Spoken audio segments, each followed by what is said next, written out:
സദാശിവസമാരംഭാം ശങ്കരാചാര്യമധ്യമാം അസ്മദാചാര്യപര്യന്താം വന്ദേ ഗുരുപരമ്പരാ. സച്ചിദാനന്ദരൂപായ വിശ്വോൽപത്യാദിഹേതവേ താപത്രയവിനാശായ ശ്രീകൃഷ്ണായ വയം നമഃ. നാരായണം നമസ്കൃത്യ നരം ചൈവ നരോത്തമം ദേവീം സരസ്വതീം വ്യാസം തതോ ജയമുദീരയേത്. സർവത്ര ഗോവിന്ദനാമസങ്കീർത്തനം. ഗോവിന്ദ ഗോവിന്ദ. ഹരേ രാമ രാമ രാമ ഹരേ ഹരേ. ഹരേ കൃഷ്ണ കൃഷ്ണ കൃഷ്ണ ഹരേ ഹരേ. എല്ലാവർക്കും നമസ്കാരം. ശ്രീമദ് ഭാഗവതം ദ്വിതീയ സ്കന്ധം 3-ാമത്തെ അധ്യായം. കാമനകൾക്കനുസരിച്ചുള്ള ഉപാസന, ഭഗവത് സേവ, പ്രശംസ. ശ്രീശുക ഉവാച ഏവമേതന്നിഗദിതം പൃഷ്ടവാൻ യദ്ഭവാൻ മമ നൃണാം യന്മ്രിയമാണാനാം മനുഷ്യേഷു മനീഷിനാം. ശ്രീ ശുഗർ പറഞ്ഞു, മനുഷ്യജന്മമെടുക്കാൻ ഭാഗ്യം കിട്ടിയവരിൽ വിദ്വാൻമാരായവരും മരണമെടുത്തിരിക്കുന്നവരും അനുഷ്ഠിക്കേണ്ട കാര്യങ്ങളെപ്പറ്റി എന്നോട് ചോദിച്ചതിന് ഉത്തരമായി ഞാൻ ഈ വിധം പറഞ്ഞു. ബ്രഹ്മവർച്ചസകാമസ്തു യജേത ബ്രഹ്മണസ്പതിം ഇന്ദ്രമിന്ദ്രിയകാമസ്തു പ്രജാകാമ പ്രജാപതിൻ. ബ്രഹ്മതേജസ് ഉണ്ടാകണമെന്ന് ആഗ്രഹിക്കുന്നവർ വേദകർത്താവിനെയും, ഇന്ദ്രിയ സുഖങ്ങൾ ആഗ്രഹിക്കുന്നവർ ഇന്ദ്രനെയും, സന്താനഭാഗ്യം ആഗ്രഹിക്കുന്നവർ പ്രജാപതികളെയും പൂജിക്കണം. ദേവീമായാം ശ്രീകാമസ്തേജസ്കാമോ വിഭാവസും വസുകാമോ വസുൻ രുദ്രാൻ വീര്യകാമോദ വീര്യവാൻ. ഐശ്വര്യമാണ് ആഗ്രഹിക്കുന്നത് എങ്കിൽ ശ്രീ ദുർഗാദേവിയെയും, തേജസ് കാമിക്കുന്നവർ അഗ്നിയെയും, ധനം ആഗ്രഹിക്കുന്നവർ വസുക്കളെയും, വീര്യം ആഗ്രഹിക്കുന്നവർ രുദ്രന്മാരെയും പൂജിക്കണം. അന്നാദ്യകാമസ്തതിഥിം സ്വർഗകാമോദിതേ സുതാൻ വിശാൻ ദേവാൻ രാജകാമ സാധ്യാൻ സംസാദകോ വിശാം. അന്നാദി ഭോജ്യങ്ങളെ ആഗ്രഹിക്കുന്നവർ അതിഥി ദേവിയെയും, സ്വർഗത്തെ കാമിക്കുന്നവർ അതിഥിപുത്രന്മാരായ 12 ആദിത്യന്മാരെയും, രാജ്യം ആഗ്രഹിക്കുന്നവർ വിശ്വദേവന്മാരെയും, ജനങ്ങളെ സ്വാധീനമാക്കാൻ ആഗ്രഹിക്കുന്നവർ സാധ്യന്മാർ എന്ന ദേവതകളെയും യജിക്കണം. ആയുഷ്കാമോശിനോ ദേവോ പുഷ്ടികാമയിളാം യജേത് പ്രതിഷ്ഠാകാമ പുരുഷോ രോദസി ലോകമാതരോ. ദീർഘായുസ് ആഗ്രഹിക്കുന്നവർ അശ്വിനി ദേവന്മാരെയും, അഭിവൃദ്ധി ആഗ്രഹിക്കുന്നവർ ഭൂമിദേവിയെയും, ഇരിക്കുന്ന സ്ഥാനത്തു നിന്നും ഭ്രംശം വരാതിരിക്കാൻ ലോകമാതാപിതാക്കളെയും പൂജിക്കണം. രൂപാഭികാമോ ഗന്ധർവാൻ ശ്രീകാമോ അപ്സരസ് ഉർവശീം ആധിപത്യകാമ സർവേഷാം യജേത പരമേഷ്ഠിനം. രൂപസൗന്ദര്യം വർദ്ധിക്കണം എന്നാഗ്രഹിക്കുന്നവർ ഗന്ധർവന്മാരെയും, സ്ത്രീകാമന്മാർ അപ്സരസ്സായ ഉർവശിയെയും, സർവരുടെയും അധിപനായിരിക്കണം എന്നാഗ്രഹിക്കുന്നവർ ബ്രഹ്മാവിനെയും പൂജിക്കണം. യജ്ഞം യജേത് യശസ്കാമ കോശകാമ പ്രജേദസം വിദ്യാകാമസ്തു ഗിരിശം ദാമ്പത്യാർത്ഥവുമാം സതിം. യശസ് ആഗ്രഹിക്കുന്നവർ യജ്ഞമൂർത്തിയായ ശ്രീഹരിയെയും, ഭണ്ഡാരം വർദ്ധിക്കണം എന്നാഗ്രഹിക്കുന്നവർ പ്രജേദസ്സായ വരുണനെയും, വിദ്യയെ കാമിക്കുന്നവർ പരമശിവനെയും, ദാമ്പത്യസുഖം ആഗ്രഹിക്കുന്നവർ പതിവ്രതയായ ഉമയെയും പൂജിക്കണം. ധർമാർത്ഥ ഉത്തമ ശ്ലോകം തന്തും ധന്വൻബുധൂന്യജേത് രക്ഷാകാമ പുണ്യജനാൻ ഓജസ്കാമോ മരുൾഗണാൻ. ധർമ്മമാകുന്ന പ്രയോജനം ലഭിക്കണം എന്നാഗ്രഹിക്കുന്നവർ ഉത്തമ ശ്ലോകനായ വിഷ്ണുവിനെയും, സന്തതി വർദ്ധിക്കണമെന്ന് കാമിക്കുന്നവർ പിതൃദേവതമാരെയും, രക്ഷയെ ആഗ്രഹിക്കുന്നവർ പുണ്യജനങ്ങളെയും, ഓജസ്സിനെ ആഗ്രഹിക്കുന്നവർ മരുദ്ഗണങ്ങളെയും പൂജിക്കണം. രാജകാമോ മനോൻ ദേവാൻ നിരുധിം ത്വഭിചരൻ യജേത് കാമകാമോ യജേ സോമം അകാമ പുരുഷം പരം. രാജാവായിട്ടിരിക്കണമെന്ന് ആഗ്രഹമുള്ളവർ മന്വന്തരങ്ങളെ പാലിക്കുന്ന ദേവന്മാരെയും, ശത്രുക്കൾ നശിക്കണമെന്നാഗ്രഹിക്കുന്നവർ വരുണനെയും, ഭോഗങ്ങൾ കിട്ടണമെന്നാഗ്രഹിക്കുന്നവർ ചന്ദ്രനെയും, ഒന്നിലും ആഗ്രഹമില്ലാത്തവർ പരനായിരിക്കുന്ന ഈശ്വരനെയും പൂജിക്കണം. അകാമ സർവകാമോ വാ മോക്ഷകാമാ ഉദാരതി തീവ്രേണ ഭക്തിയോഗേന യജേത പുരുഷം പരം. ഒരാഗ്രഹവുമില്ലാത്തവരും സർവകാമന്മാരും മോക്ഷത്തെ ആഗ്രഹിക്കുന്നവരും ഏറ്റവും തീവ്രമായ ഭക്തിയോഗത്താൽ പരിപൂർണനായിരിക്കുന്ന പരമപുരുഷനെ പൂജിക്കണം. നേരത്തെ സൂചിപ്പിച്ച ദേവന്മാർക്ക് അവിടെ പറഞ്ഞ ഫലം നൽകാൻ കഴിയും. എന്നാൽ പരമപുരുഷനായ മഹാവിഷ്ണു ആകട്ടെ ഐഹിക സുഖങ്ങളെയും അതേസമയത്ത് പരപുരുഷാർത്ഥമായ മോക്ഷത്തെയും പ്രദാനം ചെയ്യും. അതിനാൽ വിഷ്ണുവിനെ ഭജിക്കുന്നതാണ് ഏറ്റവും ഉത്തമം. ഏതാവാനേവ യജതാമിഹ നിശ്രേയസ്സോദയ ഭഗവത്യജലോ ഭാവോ യദ്ഭാഗവത സംഗത.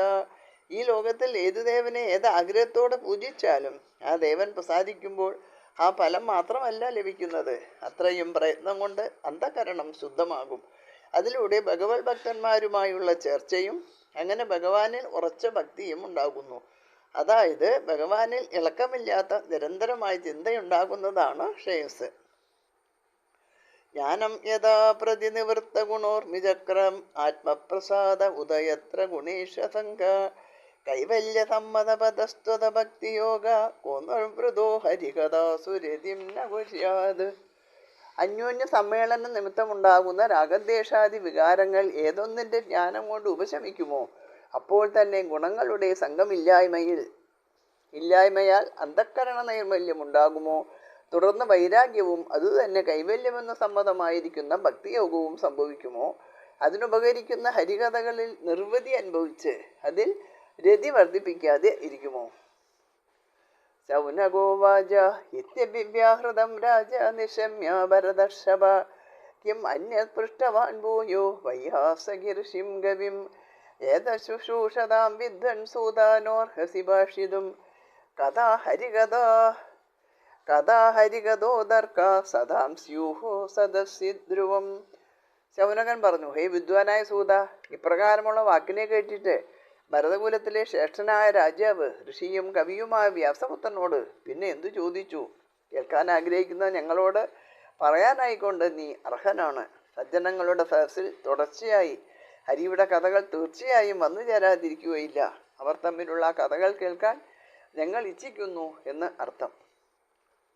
സവൈ ഭാഗവതോ രാജ പാണ്ഡവേയോ മഹാരഥ ബാലക്രീഡനകേ ക്രീഡൻ കൃഷ്ണക്രീഡാം യാദതേ. മഹാരഥനും പാണ്ഡവകുലത്തിൽ ജാതനുമായ മഹാരാജാവ് ഭഗവത് ഭക്തനാണെന്ന് സുപ്രസിദ്ധം. അദ്ദേഹം കുട്ടിയായിരിക്കുമ്പോൾ കൽക്കോപ്പുകൾ കൊണ്ട് ശ്രീകൃഷ്ണ പൂജ നടത്തിയാണല്ലോ വിനോദിച്ചിരുന്നത്. വയ്യാസകിശ്ച ഭഗവാൻ വാസുദേവ പരായണ ഒരു കായ ഗുണോദാര സദാം സ്യൂർഹി സമാഗമേ. ജ്ഞാനസാഗരമായ ഭഗവാൻ വ്യാസപുത്രനും വാസുദേവ പരായണനുമാകുന്നു. ഇങ്ങനെയുള്ള സത്തുക്കളുടെ സമ്മേളനത്തിൽ ഗുണങ്ങൾ കൊണ്ട് ഉദാരമായ ഭഗവത് കഥകൾ ഭവിക്കും എന്നത് നിശ്ചയം തന്നെയാകുന്നു. ആയുർഹരതി വൈ പുംസാം ഉദ്യന്നസ്തം ജയന്നസോ തസ്യർത്ഥേയക്ഷണോ നീത ഉത്തമ ശ്ലോകവാർത്തയ. ഉത്തമ ശ്ലോകനായ ശ്രീഹരിയുടെ കഥകൾ കേട്ടും പറഞ്ഞും ക്ഷണനേരമെങ്കിലും കഴിക്കാത്തവരുടെ ആയുസ്സിനെ ഉദിക്കുകയും അസ്തമിക്കുകയും ചെയ്യുന്ന സൂര്യദേവൻ അപഹരിക്കുന്നുവല്ലോ. ഹരിഭജനത്തിൽ മുഴുകിയും ഹരികഥകൾ കേട്ടും കഴിക്കുന്ന സമയം ആയുസ് നഷ്ടമാകുന്നില്ല, അല്ലാത്തവരുടെ ആയുസ് നഷ്ടപ്പെട്ടുകൊണ്ടിരിക്കുന്നു എന്ന് സാരം. തരവക്കിം ന ജീവന്തി വസ്ത്രാക്കിം ന ശ്വസന്ത്യുത ന കാതന്തി ന മേഹന്തി കിം ഗ്രാമ പശവോപരെ. ഹരികഥകൾക്കായിട്ട് ചെലവഴിക്കാത്തവരുടെ ആയുസ് ഏതുപോലെയാണ് എന്ന് പറയുന്നു. വൃക്ഷങ്ങൾ ജീവിക്കുന്നില്ലയോ? തോൽത്തുരുത്തികളും മറ്റും ശ്വസിക്കുന്നില്ലയോ? നായ്ക്കൾ, പന്നികൾ തുടങ്ങിയ ഗ്രാമത്തിലെ മൃഗങ്ങൾ ഭക്ഷിക്കുന്നില്ലേ? അവ ഇണകളോട് ചേർന്ന് വിഷയസുഖം അനുഭവിക്കുന്നില്ലയോ? ബിഡ്ഢരാഹോഷഖരേ സംസ്തുത പുരുഷ പശു നയത് കർണപദോപേദോ ജാതുനാമാഗതാഗ്രജ. ശ്രീകൃഷ്ണന്റെ ദിവ്യനാമം ഏതൊരുവൻ്റെയെങ്കിലും കർണത്തിൽ ഒരു തവണയെങ്കിലും പതിച്ചിട്ടില്ലെങ്കിൽ അവൻ നായ്, മലം തിന്നുന്ന വരാഹം, ഒട്ടകം, കഴുത എന്നീ മൃഗങ്ങൾക്ക് തുല്യനായ മനുഷ്യമൃഗം തന്നെ. ഭഗവത് കഥാശ്രവണത്തിൽ താല്പര്യമില്ലാത്ത മനുഷ്യൻ മൃഗങ്ങൾക്ക് തുല്യനാണ് എന്ന് പറയാൻ കാരണം അവനെ ആരും ആദരിക്കാത്തതിനാൽ നായ്ക്ക് തുല്യൻ, തുച്ഛമായ വിഷയസുഖങ്ങളിൽ മുഴുകി കഴിയുന്നതിനാൽ മലം തിന്നുന്ന പന്നിക്ക് തുല്യൻ, വിഷയങ്ങൾ ദുഃഖമാണെന്ന് അറിഞ്ഞുകൊണ്ട് അതിൽ മുഴുകുന്നതിനാൽ മുള്ളു തിന്നുന്ന ഒട്ടകത്തിന് തുല്യൻ, കർമ്മഫലമാകുന്ന ഇഴുപ്പുപാണ്ഡം ചുമക്കുന്നതിനാൽ ബുദ്ധിയില്ലാത്ത കഴുതയ്ക്ക് തുല്യൻ. ബിലേ ബധോരുക്രമവിക്രമാണ്യേ നഷുണ്ണത കർണപുടേ നരസ്യ ജുഹാസതി ദാർദുരികേവസൂത നചോപകായദ്യുരുകായഗാഥ.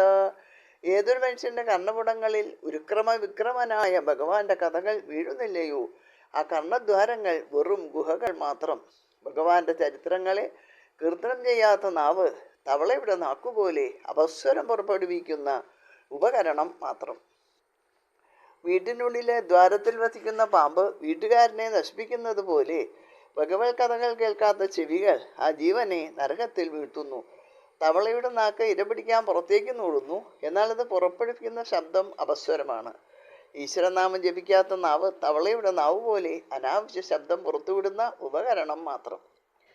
ഭാരപ്പരം ഭട്ടകിരീടയുഷ്ടം അപ്യുത്തമാംഗം നമേൻ മുകുന്ദം ശാവോ കരോനോ ഗുരുതത്സവര്യാം ഹരേലസത്കാഞ്ജനഗംഗണോവ. പട്ടുവസ്ത്രം കൊണ്ടുള്ള തൽപ്പാവ് ധരിച്ചാലും ശിരസ് മുക്തി നൽകുന്ന ഭഗവാനെ നമസ്കരിക്കുന്നില്ലെങ്കിൽ ആ ശിരസ് ശരീരത്തിന് ഭാരം തന്നെ. ശോഭയുള്ള സ്വർണവളകൾ ഉള്ളതായിരുന്നാലും രണ്ട് കൈകളും ഹരിയുടെ പൂജ ചെയ്യുന്നില്ലെങ്കിൽ അത് ശവത്തിൻ്റെ കൈകൾക്ക് തുല്യം തന്നെ.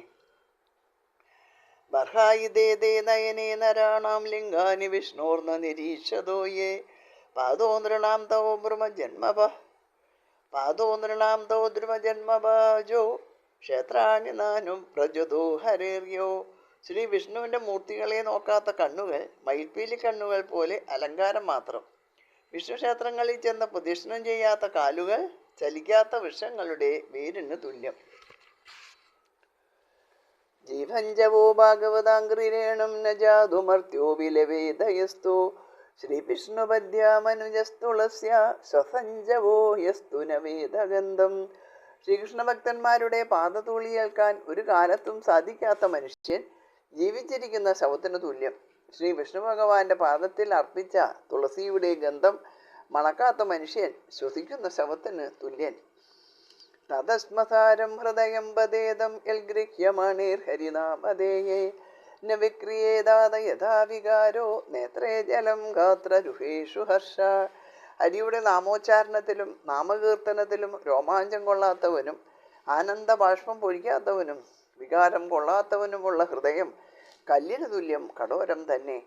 അഥാഭിദേഹ്യംഗമനോനുകൂലം പ്രഭാഷസേ ഭാഗവത പ്രധാന യഥാഹമയ്യാസകിരാത്മവിദ്യ വിശാരദോ നൃപതിം സാധുപൃഷ്ട. ആത്മവിദ്യയിൽ സമർത്ഥനും ഭക്തിപൂർവം പറയപ്പെട്ടവനുമായ വ്യാസപുത്രനോട് പരീക്ഷിത്ത് മഹാരാജാവ് ഭക്തിപൂർവം ചോദിച്ച ചോദ്യത്തിന് ആ മഹാത്മാവ് പറഞ്ഞ ഉത്തരം എന്തെന്ന് ഞങ്ങളോട് പറയണം. ഭഗവത് ഭക്തന്മാരിൽ ശ്രേഷ്ഠനായ അവിടുന്ന് ഞങ്ങളുടെ മനസ്സിനെ ആനന്ദിപ്പിക്കത്തക്ക വിധം പറയുന്നു. ഇത് ശ്രീമദ് ഭാഗവതേ മഹാപുരാണേ പാരമഹംസ്യാം സംഹിതായാം ദ്വിതീയസ്കന്ധേ തൃതീയോധ്യായഃ. രണ്ടാം സ്കന്ധത്തിലെ 3-ാമത്തെ അധ്യായം ഇവിടെ അവസാനിച്ചു. സർവത്ര ഗോവിന്ദ നാമ സങ്കീർത്തനം. ഗോവിന്ദ ഗോവിന്ദ.